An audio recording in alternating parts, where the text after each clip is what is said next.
আমার মা ডাক দিয়া কয়, আবু হুরায়রা, প্রত্যেকদিন তোরে আমি মারি, প্রত্যেকদিন তোমারে আমি আঘাত করি। আজকে আমি চিন্তা করলাম আবু হুরায়রা ইসলাম ধর্মে কি মজা পাইছে। আমি আমার আবু হুরায়রারে এই মুহূর্তে আসার পরে আমি বলবো, আবু হুরায়রা তুমি আমারে কালিমা পড়াও, আমি ইসলাম ধর্মের মজা নিতাম চাই। ইসলাম ধর্মে কত শান্তি, আমি মা এটা গ্রহণ করতে চাই। আবু হুরায়রা কয়, আল্লাহর কসম রে জগতের মানুষ, আমার নবীর দোয়াটা কবুল হয়ে গেছে গা। আমি আমার মারে নবীর দরবারে নিয়া কালেমা পড়াইয়া দিছি। ওই আবু হুরায়রা সাধারণ কোনো ব্যক্তিত্ব না, তারা মাদ্রাসায় পড়ে আলেম ওলামা জিগাইও। হাদিস শরীফের অধিক বর্ণনাকারীদের মধ্যে আমার আবু হুরায়রা একজন বর্ণনাকারী। হাদিস শরীফ পড়লে দেখবেন ইমাম সাহেবরা কয়, আন আবি হুরায়রা রাদিয়াল্লাহু তাআলা আনহু, এটা সেই আবু হুরায়রা। আবু হুরায়রা কয়, আমি আমার মার জন্য দোয়া করছি, অল্প কিছুদিন পর আমার মাটা মারা গেছে। আমি আমার নবীরে কইলাম, ইয়া রাসূলুল্লাহ, ইয়া হাবিবাল্লাহ, নবী গো, আমার মা তো ইহুদি ছিল, অল্প কিছুদিন আগে ইসলাম ধর্ম গ্রহণ করছে, আমার মাটা কবরে কেমন আছে আমি জানি না। আমার নবীকে আবু হুরায়রা তাহাজ্জুদ করে দোয়া করলে আল্লাহ তোমার মারে দেখাইবো। আমি আবু হুরায়রা দেখছি আমার মা জান্নাতের মধ্যে সুন্দর খানা খাইতাছে। এ যুবক, এ মুরব্বী বাবাজিরা, আবু হুরায়রার দুয়ার বরকতে আল্লাহ যদি মারে হেদায়েত দিয়া কবরে যাওয়ার পর জান্নাত দিতে পারে, একটা বার কি তোমার মার জন্য মনটা কান্দে না? একটা বার কি তোমার আব্বার জন্য তোমার মনটা কান্দে না? ওই মা বাবা অন্ধকার কবরে শুয়া রইছে, তোমার লাখ লাখ টাকার জায়গা জমি বাড়ি দিয়া গেছে, মা বাবা অন্ধকার কবরে শুয়া রইছে। ওরে 3.5 হাত গর্তে ফেলে একা একা আসলা চলে, 3.5 হাত গর্তে ফেলে একা রেখে আসলা চলে, তোমার বাড়ি আইতে দেরি হইলে যে মা ঘুমাইতো না, ওই কবর দেশে মায়ের পাশে একটু রইলি না, ওই কবর দেশে মায়ের পাশে একটু রইলি না, কবর দেশের খবর লইলি না। কেমন আছেন বাবা মনি, কেমন আছেন মা জননী, কবর দেশে একবার দেখলি না, বলেন কেমন আছে মা জননী, কেমন আছে বাবা মনি, কবর দেশের খবর লইলি না, আদর সোহাগ দিয়া তোরে জগতে করেছে রে বড়, ওই মা বাবার খবর তুমি কেন লইলি না, কবর দেশের খবর লইলি না। এরে আমার বড়ই বাড়ির যুবক, হে বড়ই বাড়ির আমার দাড়ি পাকা মুরব্বী বাবারা, পর্দার অন্তরালের মা বোনেরা গো, যাদের মা বাবা কবরে, একটা বারও কেউ মা বাবার খবর লইলা না। মা বাবা লাখ লাখ টাকার সম্পদ দিয়া গেছে, ওই মা বাবার সম্পদ ব্যবহার করো, একটা বারও কি মা বাবার জন্য মনটা খুলা দোয়া করতে মনটা চায় না। আবার আজকে এখানে অনেক মানুষ আছে যাদের মা বাবা বাচ্চায় আছে, কিন্তু তারা মা বাপরে জুদা কইরা দিয়া রাখছে, মা বাপরে বাদ দেয় না, বাইয়ে বাইয়ে ঝগড়া কইরা মা বাপরে আলাদা কইরা দিছে, বউয়ের সঙ্গে ঝগড়া কইরা মা বাপরে জুদা কইরা দিছে। আবার অনেক সন্তান আছে বাইয়ে বাইয়ে ঝগড়া কইরা মা বাপরে এমন আলাদা করছে, মা সকালবেলা এক ভাইয়ের ঘরে ভাত খায়, দুপুরবেলা আরেক ভাইয়ের ঘরে খানা খায়, রাত্রবেলা আরেক ভাইয়ের ঘরে খানা খায়। এরে বড়ই বাড়ির সন্তান, তোমার কি মায়া লাগে না? কোন কোন মা বাপরে তুমি আলাদা করে দিলা? যেই মা বাবা নিজে না খায়া তুমি সন্তানরে খাওয়াইছে, যেই মা বাবা সকালবেলা পান্তা ভাতগুলা খাইছে না, পানি খেয়া সময় কাটাইছে।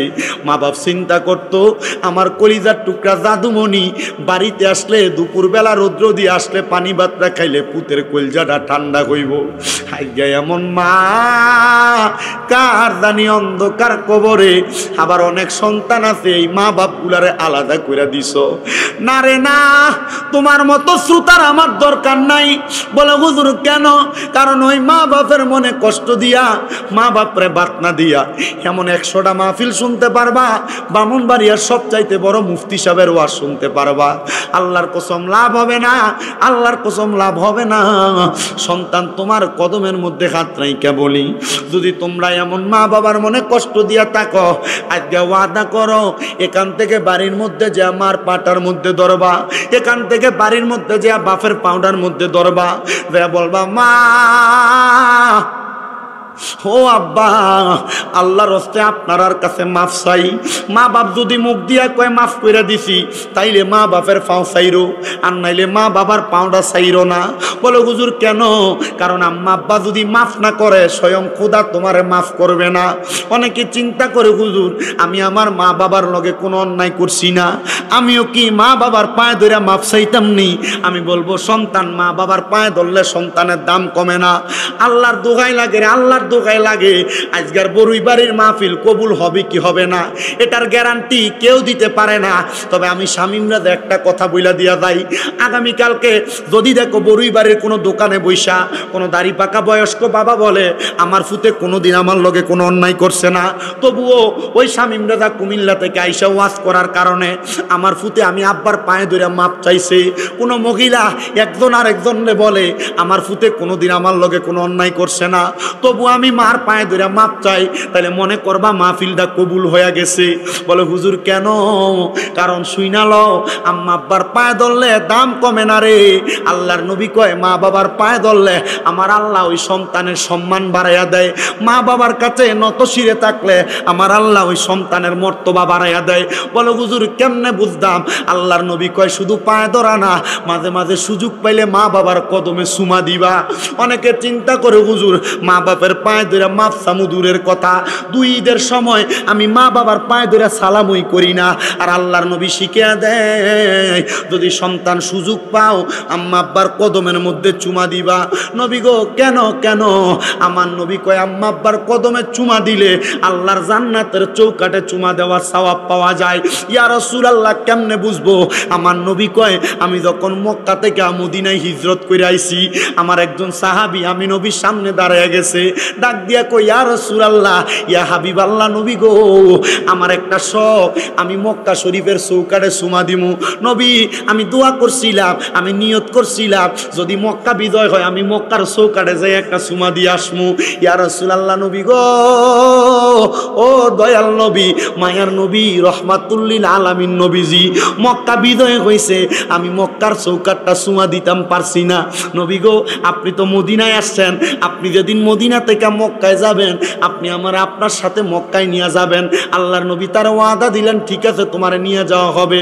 কিন্তু নবীজি মক্কায় আসার 3 দিন পরে আবার মদিনা থেকে মক্কার উদ্দেশ্যে রওনা দিছে।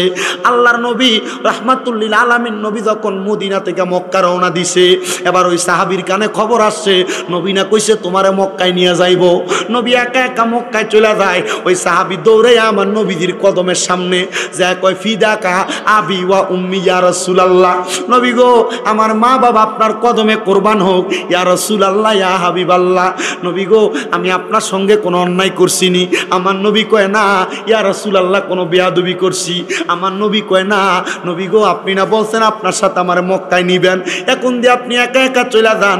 আমার নবী কয় আজকে 3 দিন তুমি মদিনাতে আসো না, যখন আমি 3 দিন তোমার মদিনাতে দেখি না, আমি আমার একটা সাহাবীরে খবর পাঠাইছি যে দেখো না আমার ওই কলিজার টুকরা সাহাবী সাহাবীরা কেন মদিনাতে আসে না? ওই সাহাবী আমি নবীরে খবর দিছে তোমার বাড়ির মধ্যে তুমি নাকি তোমার বুড়া মাটার খেদমত করতেছো, এই জন্য আমি নবী তোমার মায়ের খেদমতে তোমার রাইখা দিয়া মক্কায় চলে যায়।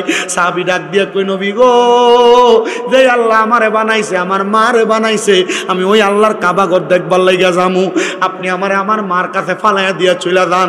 নবী গো, আমার মার থেকে কাবার থেকে কি আমার মার দাম বেশি নাকি? আল্লাহর নবী কয় কলা নাম, অবশ্যই তোমার মার দামটা বেশি। ইয়া রাসূলুল্লাহ, আমার মার কাছে আমি থাকলে আমার মক্কায় যাওয়ার চাইতে বেশি সওয়াব হইব। নবী কয় হবে। ইয়া রাসূলুল্লাহ, ও নবী, ও দয়ার নবী, আমি আপনার সঙ্গে মক্কায় যাইতেছি, আপনি আমার আপনার সাথী বানায় নিয়ে যান। এবার আমার নবী প্রশ্ন করে, কলজার টুকরা মানুষ, তুমি কেন মক্কায় যাইবা? নবী গো, মক্কা শরীফের চৌকাটটার ভিতরে চুমা দিবার লাইগা। আমার নবী কয়, বাড়িতে মা বাপ, মা তো বাচ্চায় আছে, বাড়িতে যাইয়া আম্মা জানের কদমের মধ্যে চুমা দিবা। ইয়া রাসূলুল্লাহ, মার পায়ে তো চুমা দিতাম চাইছি না, মক্কার চৌকাটে না চুমা দিতাম চাইছি। আমার নবী কয়, যা ওই মায়ের পায়ে চুমা দিলে আমার আল্লাহ তোর আমল নামায় জান্নাতের চৌকাটে চুমা দেওয়ার সওয়াবটা লিখা দিব। এ সন্তান, ওই মা বাবার পায়ে ধরতে তোমার শরম লাগে? ওয়াদা করো, যদি অন্যায় করো আর না করো, এখান থেকে বাড়িতে যে মা বাপের পায়ে ধরে মাপ চাইবা। মা বাপের পায়ে ধরলে সন্তানের দাম কমে না, মা বাপের পায়ে ধরলে সন্তানের ইজ্জত কমে না। আম্মা আব্বার কাছে নত হইলে আমার আল্লাহ দুনিয়াতে তোমারে বড় বানিয়ে দিব। এই সন্তান আবদার জানাই। অনেকে চিন্তা করে, হুজুর যাদের বাড়িতে আব্বাই আছে তারা বাড়িতে যে বাবার পায়ে ধরে মাপ চাইব, আমার তো আব্বা নাই, আমি কার পায়ে ধরে মাপ চাইব? হুজুর যাদের বাড়িতে মা আছে তারা বাড়িতে যে মার পায়ে ধরে মাপ চাইব। হুজুর আমার তো মা নাই, আমি কার পায়ে ধরে মাপ চাইব? বন্ধুরে, অল্প কিছুক্ষণ পরে আখিরি মুনাজাত হবে। ওই মুনাজাতের মধ্যে দোয়া করা হবে। আল্লাহর নবী কয়, কোনো সন্তানের যদি মা না থাকে, আব্বা না থাকে, ওই সন্তান যদি আল্লাহর কাছে মুনাজাত করে দোয়া করে, রব্বির হামহুমা কামা রব্বায়ানি সগীরা ওয়া কুর রব্বির হামহুমা কামা রব্বায়ানি সগীরা, ওই দোয়াটা কইরা ফুতে যদি চোখের মণিকোটার মধ্যে একটা মাছির মাথা পরিমাণ পানি ছাইরা দিয়া কান্না করে, ওই পানিটা মাটিতে পড়ার আগে আমার আল্লাহ তার মা বাবার জীবনের গুনাহ মাফ কইরা দেয়। হে আমার এই বরুইবাড়ি এলাকার সন্তানের দলেরা, তোমার বুঝি মা অন্ধকার কবরে, তোমার আব্বা নিজের মাথার গাম পায়ে ফালাইয়া তুমি সন্তানরে মানুষের মতো মানুষ করছে। তোমার আব্বা নিজে না খায়া তোমারে খাওয়াইছে, আব্বা দা নিজের দিনে নতুন কোনো জামা কাপড় পরছে না, তুমি সন্তানরে দামি জামা কাপড় কিনা দিছে। তোমার আব্বারে যদি কেউ জিগাইতো, আপনি যে নতুন জামা কাপড় কিনেন না, আব্বা উত্তর দিত, এখন কি আর আমরা নতুন জামা কাপড় পরার বয়স আসেনি? আব্বা অভাবের কথা বলতো না। সন্তান আজকে তুমি লাখ লাখ টাকার মালিক, কিন্তু তোমার আব্বারে 500 টাকা দিয়ে কিনে একটা লুঙ্গি পরাইতে পারো না। এই সন্তান পরাইবা কেমনে? তোমার আব্বা জান অন্ধকার কবরে। সন্তান রে, তোমার মা মুরগির ডিমটা বেচা তুমি ফুতের হাতে 10-5 টাকা তুইলা দিছে, আজকে তোমার মা অন্ধকার কবরে। আম্মা জান সিরাত ছাকা পট্টারে হাতে সুই সুতা দিয়া শিলেয়া শিলেয়া পড়ছে। তোমার ব্যাংকে টাকার অভাব নাই, ঘরে টাকার অভাব নাই, তোমার চোখের সামনে কত নারী হাঁটা চলা করে, কিন্তু তুমি তোমার মারে 500-1000 টাকা দিয়া একটা দামি কাপড় কিনা পরাইতে পারো না। সন্তান, এই টাকা দিয়া কি করবা যদি তুমি তোমার টাকা পয়সা দিয়া তোমার মা বাপরে শান্তি না দিতে পারো? আল্লাহর দোগায় নামাজ বিফলে যাবে, রোজা বিফলে যাবে, হজ যাকাত দান সদকা বিফলে যাবে যদি ওই মা বাবার কলিজাতে মনের মধ্যে আঘাত দাও। হযরতে আবু হুরায়রা রাদিয়াল্লাহু তাআলা আনহুর জীবনী পড়তে যায় আমি দেখলাম, আবু হুরায়রা রাদিয়াল্লাহু তাআলা আনহু কয়, আমি যখন নবীজির দরবারে আসা যাওয়া করতাম, আমি দেখতাম রে আমার দয়াল নবী রাহমাতুল্লিল আলামিন নবীজি মানুষকে কত সুন্দর ইসলামের দাওয়াত দেয়। একদিন আমি আবু হুরায়রার কাছে নবীর ইসলামের দাওয়াতটা পছন্দ হয়ে গেছে। আমি আমার নবীরে কইলাম, ইয়া রাসূলুল্লাহ, ইয়া হাবিবাল্লাহ, নবী গো, আপনার ইসলাম ধর্ম আমার কাছে বড় ভালো লাগে। এই মুহূর্তে আপনি আবু হুরায়রা আপনি ইমানদার বানায়া দেন, আপনি আমারে কালেমা পড়ায়া দেন। আমার নবীকে আবু হুরায়রা পড়ো, লা ইলাহা ইল্লাল্লাহু মুহাম্মাদুর রাসূলুল্লাহ রাসূলুল্লাহ সাল্লাল্লাহু আলাইহি ওয়াসাল্লাম। আবু হুরায়রা কয় আমি কালিমা পড়ছি, কালিমা পড়ে যখন আমি বাড়িতে গেছি আমি দেখলাম আমার ঘরের দরজাটা খোলা, কিন্তু ঘরের সামনে যাওয়াতে আমার মা ঘরের দরজাটা বন্ধ করে ফেলাইছে। আবু হুরায়রা কয় জগতের মানুষ তোমরা শুনো, আমি অনেকক্ষণ ঘরের সামনে দিয়ে সালাম দিলাম, আসসালামু আলাইকুম ওয়া রাহমাতুল্লাহ, আমার ঘরের দরজা খোলে না। আমার মা ইহুদি, আমার মা অল্প কিছুক্ষণ পরে দরজা খোলার পরে আমি ঘরে ঢুকছি। আমার মা কয় আবু হুরায়রা বাপ দাদার ধর্মের ভিতরে তুই সুনকালি লাগাইছ। আবু হুরায়রা কয় মা যে ধর্মের ভিতরে মজা নাই আমি ওই ধর্ম মানতে চাই না গো মা। আবু হুরায়রার মা কই ইসলাম ধর্মে কি মজা পাইছো? মা গো ইসলাম ধর্মে এত মজা, মারা যাওয়ার পরে ঠিকানা হয় জান্নাত। আবু হুরায়রা কয় আমি আমার মার কাছে যখন এই কথা বললাম, মরুভূমির বাবলা কাটা দিয়া পাথরের চিপাই চিপাই যে কাটাগুলা হয় ওই কাটা দিয়ে আমার মা আমার পিঠে মারছে। আমি আমার নবীজির দরবারে গেছি, আমার নবীজি বলে আবু হুরায়রা বাড়িতে যাওয়ার পর বুঝি তোমার আম্মা তোমার পরিবার তোমার আঘাত করছে। আবু হুরায়রা কই ইয়া রাসূলুল্লাহ ইসলামের জন্য আঘাত পাইলেন, আপনি বলছেন আল্লাহ তাআলা পুরস্কার দেয়। নবী গো ইয়া রাসূলুল্লাহ ইয়া হাবিবাল্লাহ এই কষ্ট আমার কোনো কষ্ট না। এমন ভাবে প্রত্যেকদিন আবু হুরায়রার মারে, কিন্তু একদিন আবু হুরায়রা আল্লাহ রাসূলের দরবারে যাইয়া চোখের পানিগুলা ফালায়া ফালায়া কান্দে। নবী আমার ডাক দিয়া কয় আবু হুরায়রা আজকেও বুঝি মা মারছে আঘাত করছে এই জন্য বুঝি তুমি কান্দো? আবু হুরায়রা কয় নবীজি না ইয়া রাসূলুল্লাহ আমি এই জন্য কান্দি না, আমি একটা কারণে কান্দি গো নবীজি। আমার পিঠের মধ্যে আমার মা প্রত্যেকদিন মারলে বাবলা কাটার আঘাতের রক্তগুলা বের হয়, আমি এটার কষ্টে কান্দি না, কষ্ট সহ্য করতে করতে আমার অভ্যাস হয়ে গেছে। ইয়া রাসূলুল্লাহ আমি কান্দি এই জন্য, আপনি নবী কত ইহুদির আল্লাহকেও দোয়া করছেন, কত মানুষের জন্য দোয়া করছেন, আপনি নবী দিয়ে আমার মার আল্লাহকে একটু দোয়া করেন না। আবু হুরায়রা আমার নবী কয় কি রে আবু হুরায়রা আম্মা তোমারে মারে তুমি ওই মার লাগিয়া দোয়া চাও? আবু হুরায়রা কয় ইয়া রাসূলুল্লাহ নবী গো ইসলাম ধর্ম গ্রহণ কইরা আপনি নবী না বলছেন বিকাউলি লা ইলাহা ইল্লাল্লাহ ফাদাখালাল জান্নাহ, কেউ যদি জবান দিয়া লা ইলাহা ইল্লাল্লাহ মুহাম্মাদুর রাসূলুল্লাহ পড়ে ওই ব্যক্তি জান্নাতে যাইবো। নবী গো জান্নাতে তো মজার জায়গা, আমি আবু হুরায়রা আমার জনম দুঃখী মারে সারা জান্নাতে থাকতে চাই না। আল্লাহর নবী হাত তুলছে দোয়া করছে আল্লাহ আমার আবু হুরায়রার মারে তুমি হেদায়েত দান করো। আমার নবীজির সামনে আবু হুরায়রা বসা, আমার নবী দোয়া করতে দেরি আবু হুরায়রা আমার নবীর সামনে থেকে উঠতে একটা দৌড় মারছে।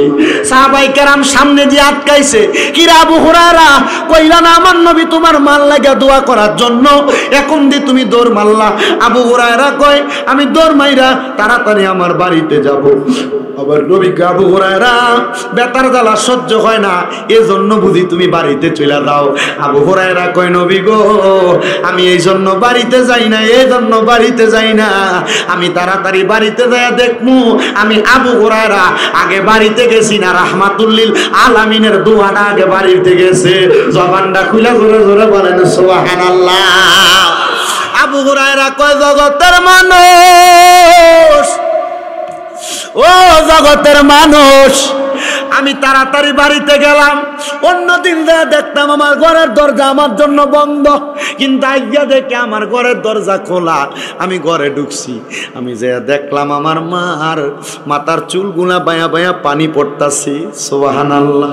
আমি আবু হুরায়রা ঘরে ঢুইকা সালাম দেই প্রত্যেক দিন, কিন্তু কোনো জবাব দেয় না। আজকে সালাম দিলাম আসসালামু আলাইকুম ওয়া রাহমাতুল্লাহ, দেখি আমার ঘর থেকে কি জানি জবাব দেয় ওয়া আলাইকুম আসসালাম। সুবহানাল্লাহ। আমি এবার আবার ঘরে ঢুকলাম, দেখলাম আমার মা ছাড়া ঘরে কেউ নাই। আমি জিগাইলাম মা, জবাবটা দিল কে সালামের? মা কয় আমি দিছি রে বাবা।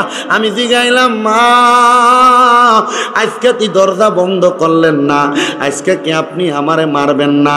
আমার মা ডাক দিয়া কয় আবু হুরায়রা, প্রত্যেক দিন তোরে আমি মারি, প্রত্যেক দিন তোমারে আমি আঘাত করি। আজকে আমি চিন্তা করলাম আবু হুরায়রা ইসলাম ধর্মে কি মজা পাইছে। আমি আমার আবু হুরায়রারে এই মুহূর্তে আসার পরে আমি বলবো, আবু হুরায়রা তুমি আমারে কালিমা পড়াও, আমি ইসলাম ধর্মের মজা নিতাম চাই।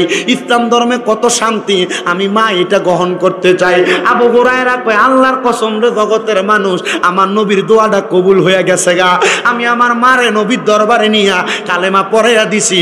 ওই আবু হুরায়রা সাধারণ কোনো ব্যক্তিত্ব না, তারা মাদ্রাসায় পড়ে আলেম ওলামা জিগাইও। হাদিস শরীফের অধিক বর্ণনাকারীদের মধ্যে আমার আবু হুরায়রা একজন বর্ণনাকারী। হাদিস শরীফ পড়লে দেখবেন ইমাম সাহেবরা কয় আন আবি হুরায়রা রাদিয়াল্লাহু তাআলা আনহু, এটা সেই আবু হুরায়রা। আবু হুরায়রা কয় আমি আমার মার জন্য দোয়া করছি, অল্প কিছুদিন পর আমার মাটা মারা গেছে।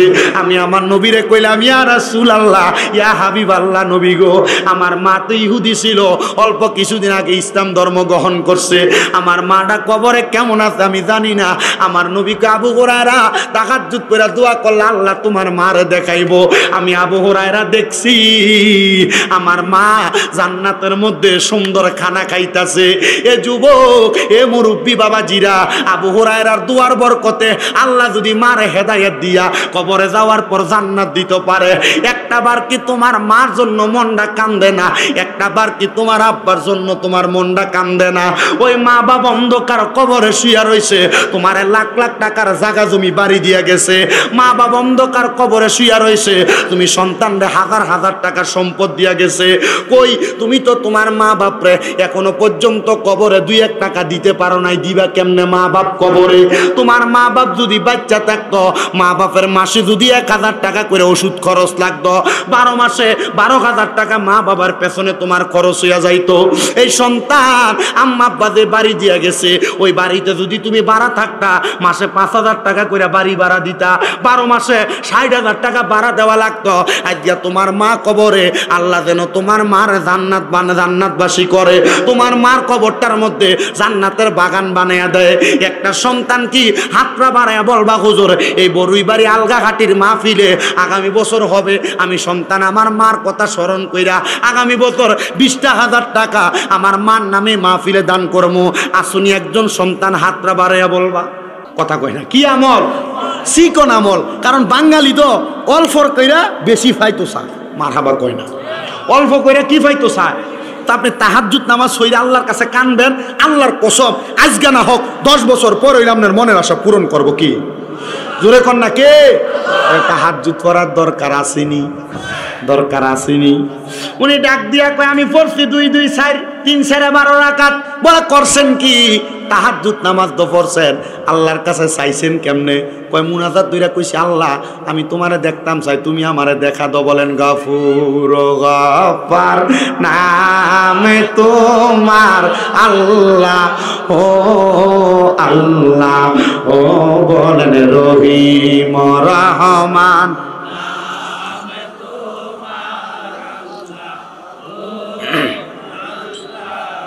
মারহাবা, ভাল লাগবো। আমার মনে হয় সবাই যদি মনটা খুইলা জবানটা খুইলা কন, আজকে বরুইবাড়ির মাহফিলটা কবুল হয়ে যাবে। জোরে কন না, গাফুর গাফার না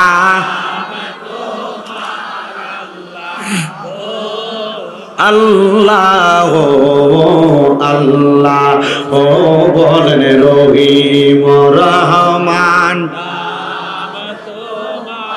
আল্লাহ। তুমি পাহাড় ভাঙ্গা সাগর কর, আবার সাগর বইরা নগর কর। কন্যা পাহাড় ভাঙ্গা সাগর কর, আবার সাগর বৈরা নগর কর গো সবই তোমার লীলা খেলা সবই তোমার লীলা খেলা ও গো রহিম আল্লাহ গফুর গফার নাম আল্লাহ আল্লাহ আল্লাহ ও বলেন রহিম রহমান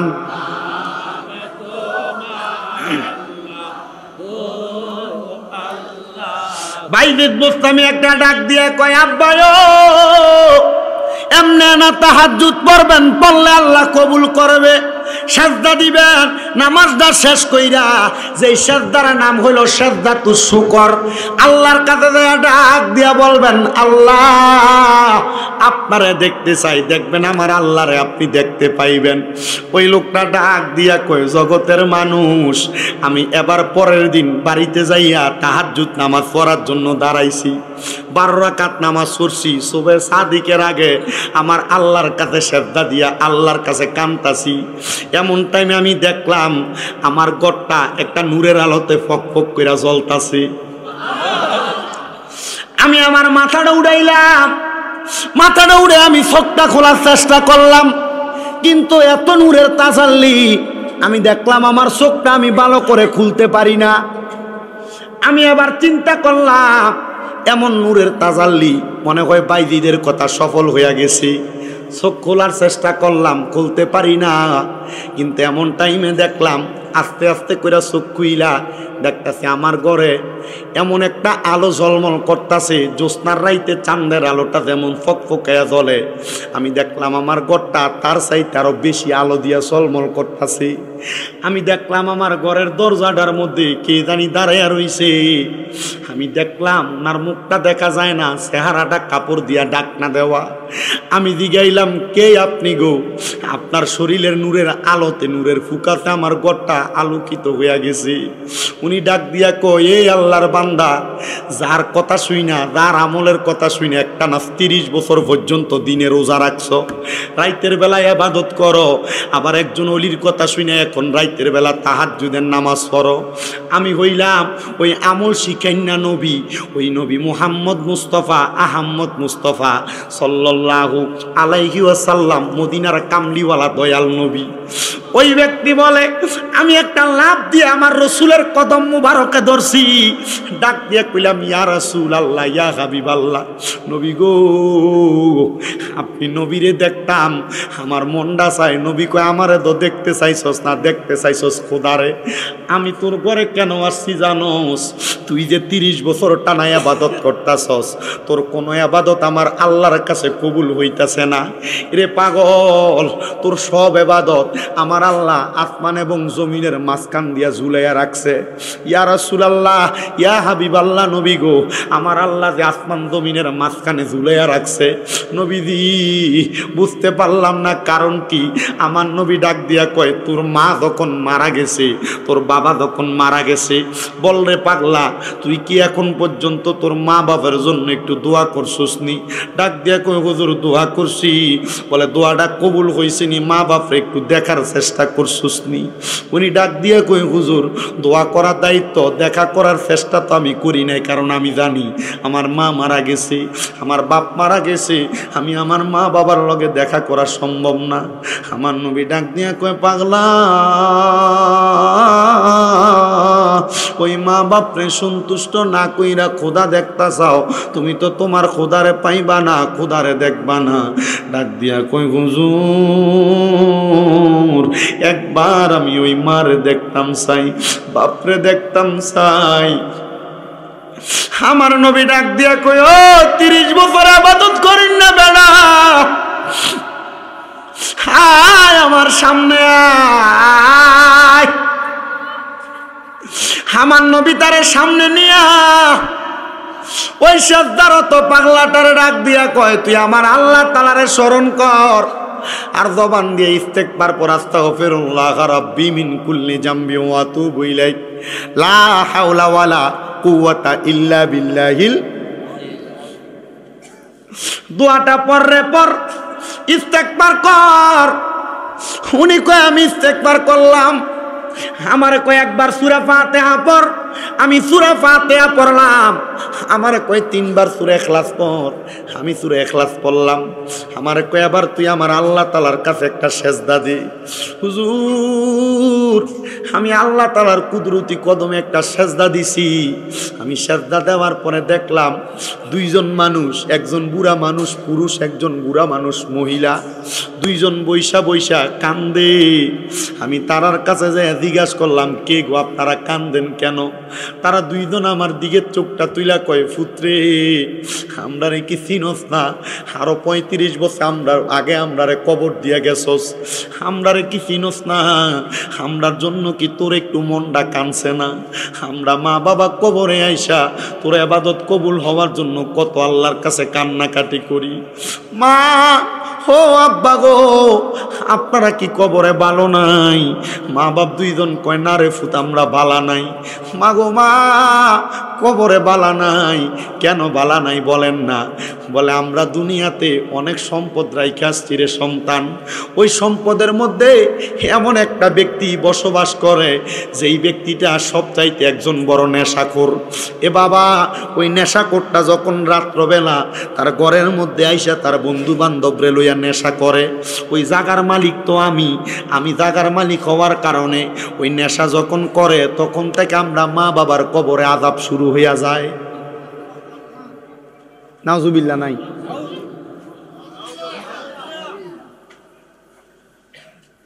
আলগাহাটির মানুষ মসজিদ বানাইছেন, যারা মসজিদের জায়গা দিছে তারার কবরের অবস্থা কেমন চিন্তা করেন। জায়গা দিয়ে অন্যার জায়গার ভিতরে যদি আকাম কুকাম হয় ওই ব্যক্তির কবরে আযাব হয়, আর যারা মসজিদের জায়গা দিছে তারার কবরের ভিতরে নাজাতের বাগান হয়। আর জবানটা খুলা জোরে জোরে কইতেন না আব্বা সুবহানাল্লাহ। মাগানো উনি ডাক দিয়া কই, আমি আমার মা বাপরে জিগাইলাম, মা তাহলে নেশাখোরটা রাত্রবেলা আমরার জায়গার মধ্যে নেশা করার কারণে আল্লাহ বুঝি আমরার মা বাবার কবরের মধ্যে আযাব দিয়া দেয়। আমি এই মুহূর্তে নেশা করা বন্ধ করবো। সন্তান ডাক দিয়া কয়, দৌড়ে গেলাম রে, যাইয়া দেখলাম নেশা কইরা জায়গার মধ্যে মাতাল হইয়া ঘুমাইয়া রইছে। আমি তারে টাইনা আমি তার ওইখান থেকে ওই জায়গার বাহিরে ফালাইয়া দিলাম। আর বললাম, ও এলাকার মানুষ শোনো, আমি 30 বছর দিনের বেলা রোজা রাখি, রাইতের বেলা আল্লাহর ইবাদত করি, কিন্তু আমার মা বাপ কবরের আযাবের ভিতরে জ্বলতাছে।